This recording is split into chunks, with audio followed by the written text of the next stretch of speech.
dan selebihnya menemani setiap hari menyiram dengan air yang secukupnya. Persoalan bagaimana bunga itu tumbuh, dia punya potensi untuk masa depannya. Saya hanya sebagai fasilitator saja, jadi bukan penceramah untuk Bapak Ibu sekalian. Tentu dalam bentuk kooperatif learning, kita berbagi pengalaman dalam suasana berdiskusi secara dialogis.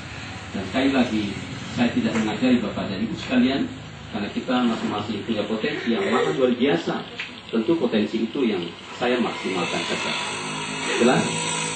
Jadi saya tidak merasa saya menggurui Bapak dan Ibu sekalian. Kita sama-sama belajar, saya sambil belajar, juga sambil berbagi pengalaman yang pernah saya timba di berbagai tempat kampus yang pernah saya kunjungi. Tentu terima kasih juga kepada panitia pelaksana yang sampai hari ini saya masih diberikan kesempatan untuk mendampingi Bapak Ibu sekalian untuk bulan terakhir ini sampai dengan bulan 12 ini, mohon maaf ya, 11 dan ke bulan 12 ya, terakhir program ini dan dilanjutkan dengan sampai dengan 2012 kalau saya tidak salah. Terlepas saya dipergunakan sebagai fasilitator sampai dengan hari ini, kita why not saja, mengapa tidak kalau memang dibutuhkan. Tapi jika Bapak Ibu tidak butuh lagi ya, dengan dua besar saja saya menyatakan mengundurkan diri, kan begitu ya. Oke, terima kasih. Untuk materi kita yang pertama adalah pembelajaran tematik. Sekarang tugas Bapak Ibu silakan buka pada halaman 1, pembelajaran tematik.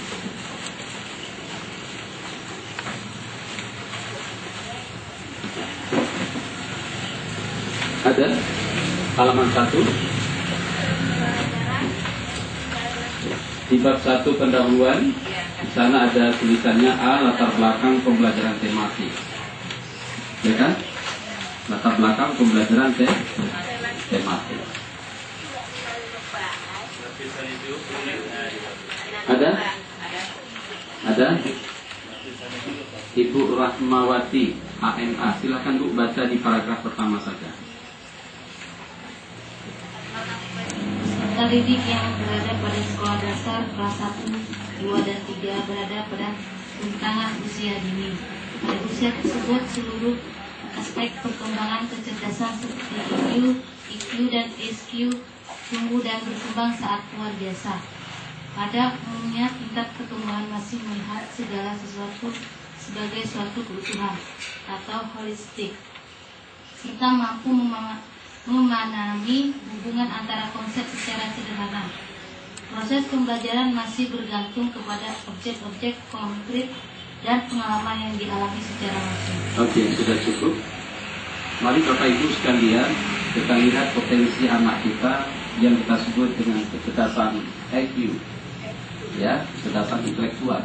Ini adalah potensi otak di sebelah kiri.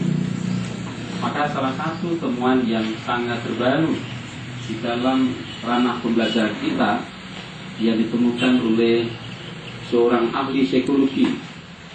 Beliau kita sebut saja Gardner.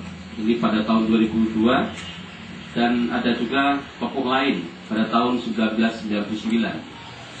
Maka ternyata otak anak kita yang di sebelah kiri itu multiple intelligence, multi kecerdasan. Sekarang coba dilihat pada tayangan layar di depan ini. Multiple intelligence. Ternyata otak anak-anak kita itu, otak manusia itu, otak sebelah kirinya adalah multiple intelligence, multi kecerdasan. Jadi tidak hanya satu kecerdasan. Ternyata otak anak kita itu multi kecerdasan. Ini baru kita bicara IQ, kecerdasan inteligensi. Kita lihat di sini